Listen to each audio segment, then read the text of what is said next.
கடற்பகுதியில் 600 கோடி போதைப் பொருள் பறிமுதல் செய்யப்பட்டிருக்கிறது. போர்பந்தருக்கு மேற்கே அரபிக்கடல் பகுதியில் பாகிஸ்தான் படகிலிருந்து 14 பணியாளர்களுடன் ரூபாய் 600 கோடி மதிப்பிலான போதைப் பொருட்கள் பறிமுதல் செய்யப்பட்டிருக்கிறது. இது தொடர்பான விரிவான விவரங்களை செய்தியாளர் ராஜா வழங்க கேட்போம். ராஜா வணக்கம்.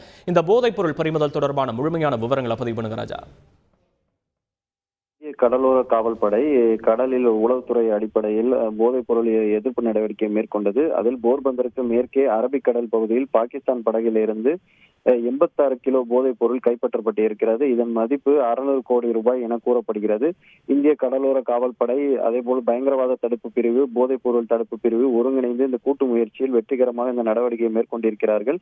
இந்திய கடலோர காவல்படையின் கப்பல்கள் மற்றும் விமானங்கள் இந்த நடவடிக்கையை செயல்படுத்த ஒரே நேரத்தில் ஈடுபடுத்தப்பட்டுள்ளன. அதேபோல் பாகிஸ்தான் படகு மற்றும் அதன் பணியாளர்கள் கைது செய்யப்பட்டு மேல்திக விசாரணைக்காக போர்பந்தருக்கு வர வைக்கப்பட்டிருக்கிறார்கள். இவர்கள் யார் மூலம் இதனை கடத்த முயற்சியிருக்கிறார்கள், இங்கே இந்தியாவில் யார்களிடம் இதை விற்க முயற்சி போகிறார்கள் என்ற பல்வேறு கோணங்களில் விசாரணை நடைபெற்று வருகிறது.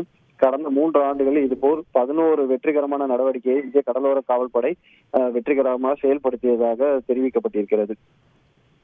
விவரங்களுக்கு நன்றி ராஜா. செய்திகளை உடனுக்குடன் தெரிந்து கொள்ள உடனே சப்ஸ்கிரைப் பண்ணுங்க.